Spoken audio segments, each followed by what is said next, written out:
poi khop tu kan pathian hing fakin omnon le ro se Amen. amen ina tanga pathian kan biak atur rang don chuan kan ina hian mai cham mei hi kan ti al rang a ngai dona chen khat chuan tong tai room te in nei ti ka hria a along om ka ti em a room khat tal hi chu pathian tan hian thian fai ta ila mun khat tal hi thian fai ila chung ko a tong tai na huna te mo pa beram ani lo pon kan leng lo ni pon pa ber chau tong tai hun te omanga nu ber chau tong tai hun te omanga kan fa te tong tai pui na hun te omanga chung ti ang chuan kan ina hen pathian tan mai cham i bot seng u ti kha ama sa in kan request do a chan chu hei kan in mu khom thina ti hian kan han lang khoma chen kha chu in ready viawa chen kha chu kan ready lo le ani mun rem chang lo tak tak om ani a pathian tan kan in bot saya pathian betura in bot sei na hun ne amun kan nei hi apoi mo le in ka hria voinia hian pathian biak na konga discipline in khada takin kan ala om em a kan ring tunun kong em kiwa hian in khada takin kan omang ti ala om em a pathian kan biak dan konga kan in khada anga pathian rong bol na konga kan in khada ang ti ala om em ani tun hi tan sau hun ani a in khada hun ani lo chuwang chuan kan in thewa pathian kan biak ka pathian po tu le betura kan in bot sai thina turen kan ina hian mun thiang hi mi si thewang u tu tinga kan in khada lawa thei to kan chot chau chuan mal som na a hun taka pathian min seng tir thau don ni pathian hing fakin omro se pathian tu thiang hi mi lo ngai thang u Daniela bung som pani chang thum tin a fing te chu van eng angin an enganga mitam tak felna hoi kir tir tu te chu arsi angin kum khotlai tlonin an engang kan chin tha zo han zia bungli chang som thum le pali atang i chiarang tin i suan an hena asoya min tir tu du zong ti le ana tho zo tur hi ka cho ani nangnin bu seng na tur thali ala om in ti ani lom ni ngai te u ka hil a che u dak ulang lo te en ro tu na pangin seng turin a eng ani a tuin lo amuthina sa tua na nun thenga om turin ra a seng thin a tu le a tu an lom dun theinan pakhatin a tu thina midangin a thin ti thu hi chumia chuan a dikle ani in thorim lo a turin ka tir cheu kha midangin an thoka nangnin an thosa chu in chun zom ani ati a midangin an thoka nangnin an thosa chu in chun zom ani pathianin atu thianglim kan zata na tharin mal min som sak le ro se em wang nge mi son ha hi kan tho ang ti hi vania sai kan tumanga kan hungkar sunday a kha kan lalpai so krista chu thina na in a thole a thina he a thole hu chon azir ti kan he na ala cham banga a thole hu khan he khovera ni eng zang el om kha ni som li lai la omani chuta chuan a sir ti kan he na a thu cha poimo em ei pakhat chu lele wara thu ne na zong song pek kanita ti chuan kal ula nam zong song sir tira siam ro pale fa pale tharau thiang him hinga chuan baptist ula thu ka pek zong song cheu pom turin sir tira u tin ngai te u ke kum khua in khovel to theng po in hena ko om zelang ati ani thina ne a thole kan pathian ina angai poimo em me chu ama ring tu le ama zui tu zong song ten khovel mun tin mun franga kan kala athumin zir tir zong song te zir tira pom tura zir tir hi kan lalpa iso kristan angai poimo em ani chu na ro pui tak me chu vana kai ma khan min cha kan ti mak mo ani kan ko in man ani ama ring tu ama zui tu kan ni kan ti vele chu na chu kan ko wa hian om ha la ni ti hi kan fet tlan cheu atha ani ni kum lama khan tala Christian Fellowship ate mission rombonan kan tela agape center ate rombonan kan tela VMC lama te muslim ho ne na rombo te chan puin kan tel ve kan ko than din mun ngai to chuan thoklok ve tak ni in kan hria in situr kan ni mia lo kumina po sanga lai mei kan han sik chok le don ani aro pui le kha ni barmarama pugon martin VMC an ho to pa ber ni thin kha barmarama hanzina rengun Mandalay, Kalimyo, Alkha, Indat, Chuan Michina, Avazina. Chuta Chuan Rongbo na te han ne Chumi thalak vel te chumin entira thil omzia a hria thiam lo zia te asoya mak ati zia te soya keni tan chuan thil mak bak ani lo nan ani tan kha chuan thil mak tak mai kha lo ni barmaram chanchin in soi hi ka hret thina ti ang em hi ani ka lo ring lova ati buddhist ho milem biak na huna khan an han kal puya an han fan puya suidagong pagoda te an han fan puya milem lian pui ma mi kun tong chai a mu kha makati em mai ni an tong chai hian eng thu nge an chama enge an be se ya tu ne na nge an tong chai ti kha min han zot lo mani kan thiam ang to khan an han fil fia ve chumi ruala ka hriat chhuah pakhat chu buddhist kara kan lo sei liana chapa ne na kanin buddhism chungchang kha han zirtir thei han fil fia thei kha kalo nei tlem ne mei ti kan hriat chhuah ka azia lo ka ti tak tak ani barmarama kan sei liana christian kan ni awangin kai nam noi lo hle ni ma sela an in zirtir na an sa khon na kha hrachiang ve hle atan chuan kan moi te lul nen tung tiang chuan lo hra fia pui ta ila chanchin thra fil te hi e aya thazok hian kan zirtir thei turania an dik lo na lai te kan ko mu thei tur ne ti kha angai to chuak ani ama ina a chanchin min zo lai khanin a vei tak ni ti kha a hriat theya a mera khan a mu theya barmarama chanchin thra fil ala tul le ani ati keipo chuan tun hi i voi khat na ani a bul tan na ni sela voi tam tak izin alangai ani kha te ka han ti ve ka han som der ve en ting tak kal zelang bo tu ti la ya karil ruwa lo lang pakhat le chu nge ti chon heng tiang dam dang dei mai na kan ram an ron ve kan ram tan tha le sum senga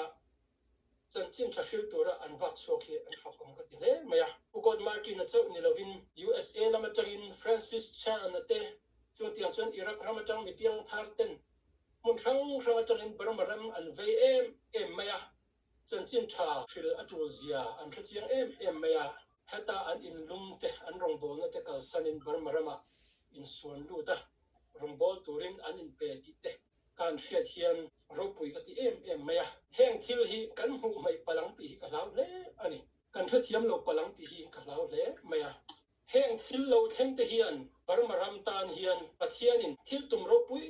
tak ane ani ti hi ema chon a fi em maya ko la eng chan don ni in ka hria chanchin thafil na tur kong aron in hertan ni in ka hria pathianin kan tong chai na te angai thatan ni in ka hria chu wangin ke ni ko fan po hi yurong bo na lama chuan kan har thara chan kan la le zo so tu ni in ka hria e thil om dan hi e thil lo thleng me hi hriat thiam mi tumang ula anachang i hriang ti hi kan soi ma sadu ani min le khan doctor pakhat thuzi internet ta ka chiara MSN news ani CNN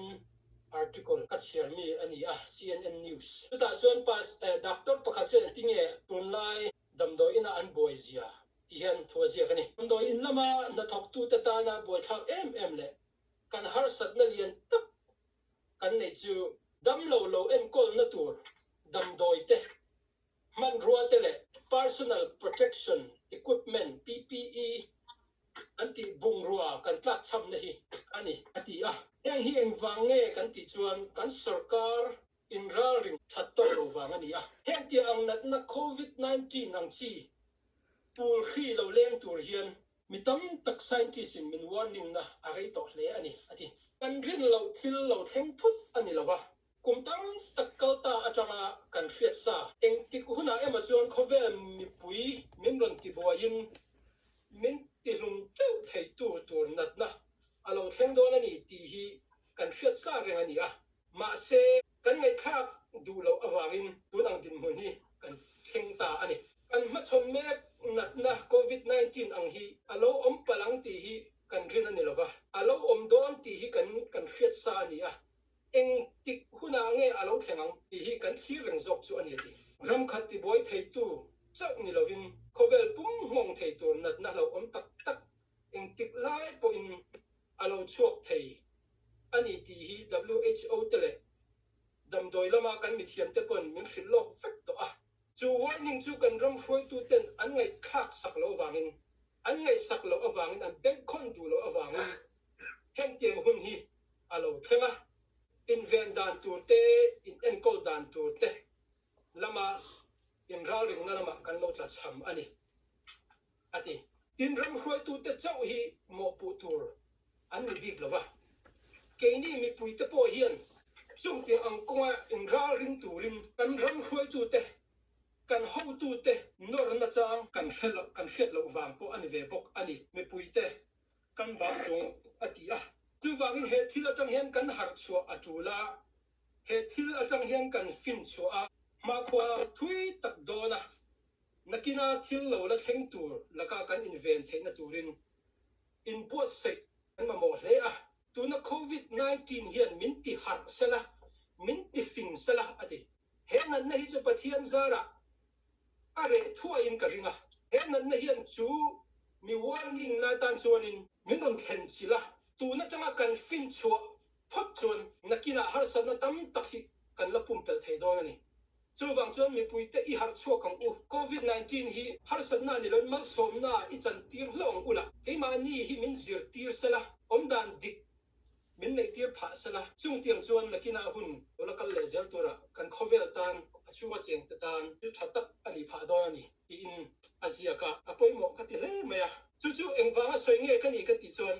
ke ni ring tu te po hi kan bible in in zir tira tiang ang thu lo thleng tur tiang ang hun lo thleng tur to ran rong bo tu te zir ti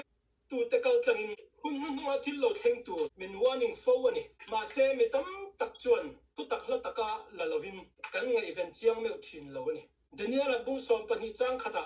boina hun nam om tirata chu mi thleng po ala om ngai lo chu lo amang ti ani a voinia hian iso krista chu chan dam tu pom tur ten an in fu thina kan in zir tir thina christian nun kan in zir tir thina hun top alo la thleng don ani iso krista he lo kal le don ani ti in kan in zir tir thina bima sala ring tu tam tak te hian e khovela mi pui tam tak te hian kan in zir tir tam tuk angin kan ben khon thalo tlat ni hian alang ani kan ngai khalia ma chang chuan kan theng hin le mai thina kan bible na min zir tir lok min lo warnings lok sa ang hian tu la hian khovel history kan en chuan a thleng meka pathian thui kan ring tak tak ani chuan he thu hi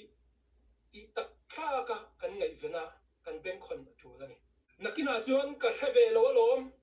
kan pastor ten kan rong bo tu ten min lo zir tir lo lom min lo warning lo lom ti in chuan lam kan siam thei mia lawang kan bible a in ziak sa veka o thada po voi tam tak kan soi to ani kan pathian thu in min fil sa ang hian alo theng ngei don ani ti hi ring hel lawang ula kha da lawang chu me ni atan chuan voi na hun tha kan nei hi in ra ring taka kan om apoi mo em ani voi nia kan thil ton kan hun ton hian min ti fing ro se min ti har ro se ti hi ka soi do ni tu chau ni lovin chu thu chu puang chuak turin ke ni ama ring tu te hi min tiang hal bok ani ti hi kan thei ni lo a tha ni chung tiang hun chu alo la thang thoi do ni ti hi kherenga oma in ra ringa om turin ke ni ring tu te hi min zir tir rual chuan chu thu chu la khave lo ta ne la puang chuaka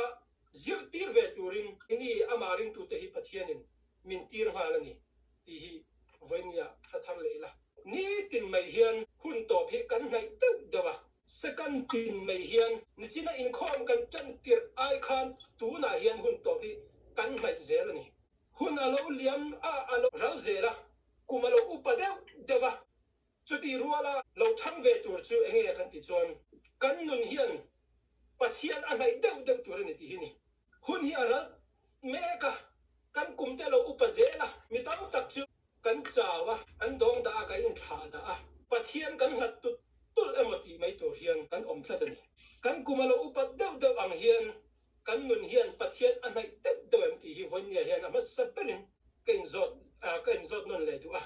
mani in zot thewang mitam tak chu kan kuma upatu tula kan tia tam tiala kan phun noi tam ting me a than pe chu nun kan ninga kan dam chan thei hi thak khopin suana le at na in min zial khata min del beta pala min man ani khovel hi eng ti ga mo chuan ala chevek anga ala top don ani ti hi Christian lo te po hian an in zirtir ve a Hollywood film ate an sa kho zirtir na te an zirtir ve na sa chung mi te nghe na chuan kan Bible ina asoi alo thlen dik zia le alo thlen mek zia te hi zirtir tur hian thei to kan chu ani mi in chandam na chan chin thra alo poma Krista alo rina alo piang thar ve le hian chu mai na chandam na chan chin thra hil na hi pek mal kan ni a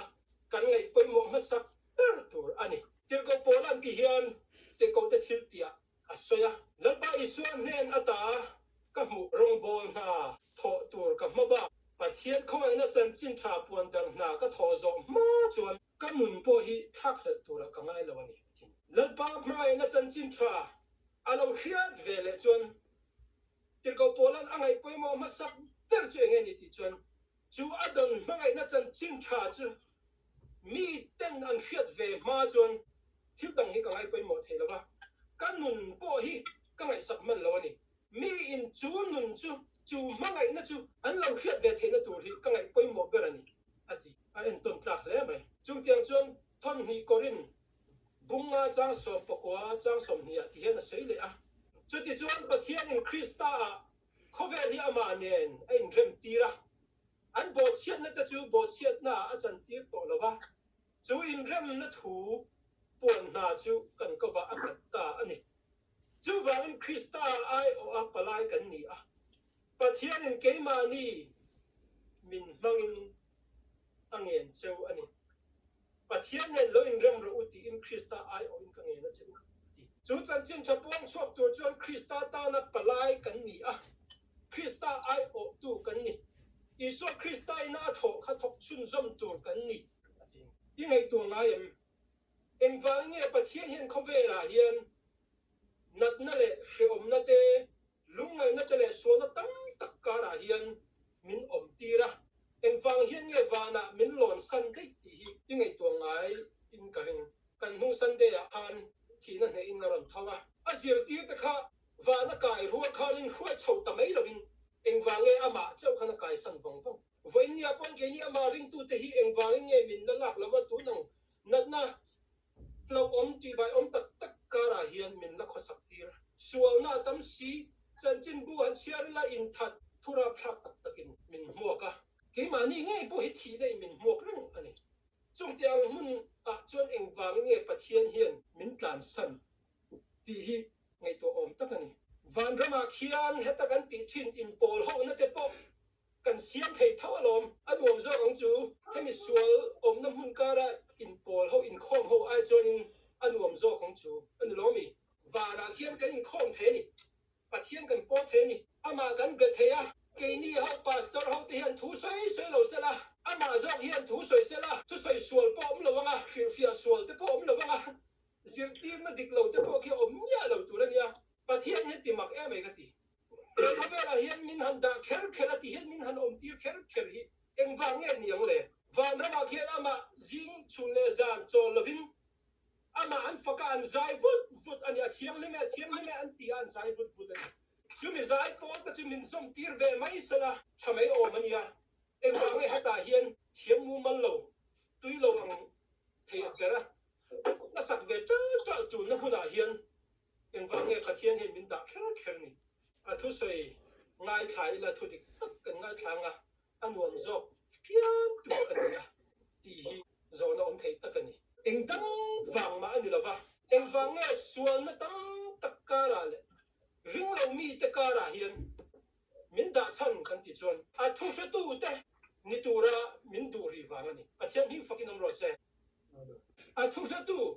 the witness of Jesus Christ ni turin pathian min du ri wang in tu na hian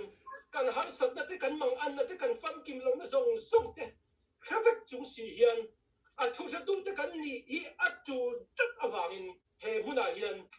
min lo om tir hri ani vana khian witness an mamo vak lem lo chan chin tha fil tu an mamo vak lem lo chan chu pathian om a fil thei reng he khover an suan na le mang an na tam tak oma chumi kara chuan a thu sa tu le a thu fil tu ni turin pathian in min la du awangin voinia hian min la da ani ti hi kan hriat tha ani he khovel hian vanin min mamo ai hian min la mamo zo ani chu wa chuan voinia he khovel kan dam chan kan om chan hi sa chiang ang u pathianin a thola min dam tir chan dam na hi a mangai na thu sa tu kan ni na te hi mi ten he na puang chuaka the dar tu ta na pathianin min du awangin voinia hian he khovela hian min da a mi mal mai puang lo puang tur ni lovin ko khan hoa luang za hoa puang turin min da khom kan ni chu mi rong bol na thok tur a rem khom te kan ni chu wangin min da khom chan po hi kan khiat chian angai em bible mi en ton tla tak an om zona pung khachang somli pakhata chuan enge kan mu ti chuan ani chuan a masaberin na unaw simona avazong mu a Mesia chu Krista tina ani kahmuta avati a andaria khan iso Krista rong bol kha an mu a lomem emina unaw pa simon hena rang theyang perin an tlana simon Mesia Krista anti kha kahmuta ni kan chandam na ko la lo eng ta ti in akin han shilani the chosen ti film kha in chuan khalai tak kha Jerusalem atangin petero omna khola ta khan a tlan fang pang thui tak atlan ani petero nena he chanchin tha a hrit lai hianin a tho po ala man lo ni ha in tholop lobin Mesia anti an soilok kha kahmuta e ti in man takin ani mathaya bung ko chang ko a hian lo chiarang chuta changa ankal pha chuan chia khon na huna thumi pakhat a ming mathaya chu isuat a mu a ane na min zero ati a ani chu athawa azuita a isuat la zirti ten cho ina cho an ki lain chia khon tu tele miswang tam tak an lo kala an ron kil pui loma chia khon tu mathaya ako niya khan mathaya hian a ina chalui kil pui turin iswa le zirti te iswa Krista chalui akil pui ani an ton tlak le mai zohana bungkhat chang somli pathuma siar le ang atu ka chuan iswan Galilee rama kal atuma Philippa amu a anena mizuiro atia Philippa chu Andrea le Petero omna khwa Bethsaida khwa ami ani a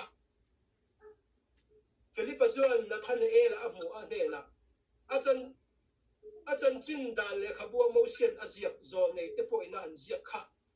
ama chu kamuta Nazareth iswa Josepha pa chu ati a Nathanael kha Philippa khan iso Krista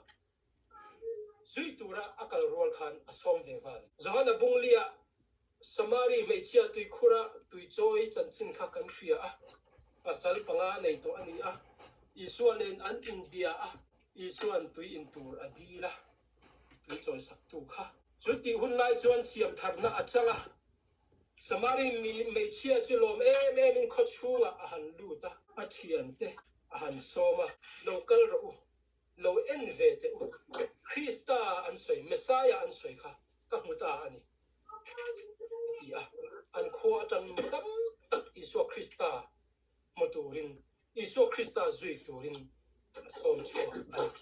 chung tiang chuan Peter pon te ko ta thil ti bungli chang somnia ke ni zong in thil kan mu le kan hiat hi soi lovin kan om thei lo ani mangai na chan chin tha an hiat te kha lalpan athil ro pui makti tak te kha soi lovin kan om thei lo wa chu chan chin tha chu eng tiang ang khop poin dom dal tu om ma sala soi lovin kan om thei lo ni voinia hian ka du ber chu eng ani ti chuan pathian mangai na kan chunga lo thang thin pathian thiat ti thena kan chunga lo thang thin hi kan ti tui ber lo ni thei sala ti hi ka du ni kan ti ngai tu na lo tam ber tu chu na tho na te sum le pai te then le rol kan kom na chu mi khami chon chu tiang kha tiang chon min ti chu tiang kha tiang chon min soya ti te hi ti tui bar le kan ngai ven ber chin ani chu ti lam ai chon pathian mangai na pathian khongai na pathian chan dam na chan chin thwa hi kan ti tui bar lam ni sana ti hi ka du ke ma ni ka nge chang hian in chu chan chin chu chuak thin sana ti hi wan ya hen kan som du ni da chon kan soi thai lo kan khil thiam lo ani poin trong trai na te sum le pai tin rong kan bol the ni kan in tia kan in fui thi na ni ma se kumi la chuanin step khat ni hen kai tiang ke ma ni ka nge chang hian kan don chan dam na chan chin thwa chu ipong chok veng u ti hi kan som do ni kan trong trai na te kan sum le pai mai hi du tok to lo ila kan ka chang hian chok ve sela kan fo na chang hian chok ve sela ti hi kan fui do ni kan som do ni chu anh tin nghe kan tiang kan ngen du cheu chu tu na kan in khom ba la hian i fo na chang mo internet na chang mo pakhat kha na chang in computer chang mo pakhat kha in krista la shalo tu i thian ka kha in na tho pui te phone lisa in nei zinga mi pakhat khat kha không ai takin voi ni ka in khom na ka lo tong chai pui che sin ti in han text che te i so krista na mai che sin ti ka han text turin ka fui du cheu ni kan text ngam me lo kan text ngam lo ti ba lo em apoi mo ni voi ni a hian mi tam tak mang ang le tha phang takin o mani ei tur nei lovin na vein ka thidon nge ka dam don nge ti po shan lovin na khuman beta an ru mani an mang anga an ril ru chi a yani tung mi ta chuan i so na mai na thu te i zong zong sam dam na ta na nu na lan thu te hi fia ta poi mo lu i thian zinga chu tiang la khelo alone pal chuan apoi don la tu ku ruwa ka krista tok tu ra kal hi aza thak hle to ka tong tai sa galom sum ka tholom ti mai su i ka tong nge khan i chan ve tu ra ni i puang ve tu ra ni nang ma english i hla wai thiam lo ba i pon chuak thiam lo ni pon computer ate i phone han tai bro to correct aziak ve kam computer in chu wa in voi ni a hian chu chan chin tha kha chang em ma mo em tam tak an oma an kumina chuan trong tai na chang le sum le pai chang ni to lovin ke ba ni ka nge chang hian lo khre ve ro se ti ken fui du to ni taksa kan che chu angaya malam pana ke kan pe na ngai cho thing kan ring rang tu ni lo cho thar ni tin kan chu ma kan ei thi na atuya min ti tei thi na hian malam pan na ko ma som na kong kan song la chan chin tha hil na tu ri ni ti din kan ngai tu ve tu ni kan thai na to ka ke kan pen ve thin tu ni ni chin bible cha kan siar kha zohana bungli chang som tum pasaria khan pakhatin na tu thina adangin an a thina pakhatin rim takin athoka pakhat rim takin lo a ta midangin an thoka nang ni in an tho sa chi in chun zo mani ti chu chu enge soi du iswa tong kamani ya ma na mausia te abraham te novate ina chi an lo tu le an lo le tui an lo pe an na thora kha tu na hianin tam takin kan seng to chu na tho chun som tu chu tam tak ala om mani ai ni a hian nang le ke hi mausia le abraham te novate na tho an pathian kha kan pathian ani an na tho kha kan chun zo mani nang le ke chan vo hi ro pui chu wang chun pathian i ka i chana pathian chan chin chai nge hi a phu da Daniel bung som pani chang thuma a fing ta chu van eng angin an eng anga bitam tak fel na konga hoi kir tu chu arasia pa na hian kum khot lai tu ni an eng do ni ti pathian ni fakin ro se awan ro pu yen chu rang bo na chu in kha da lova tai mat taka kan tho phat chun a hun taka kan senga wala kan lo man tu ro pui na in min muak ani bitam tak fel na hoi kir tir tu hian he khovela nang le ke hi voinia hian pathian in min la da ri ani chu wang chuan in kha da lo ula wala lo man ro pui takin min mo kan ti ria in thole kan lan pa iso krista na min cha ang nge ya chu chan chin tha hil na chu kan thei to ka thok chu turin voinia kan som du ani lalpan kan zatan tharim man som sakro se amen amen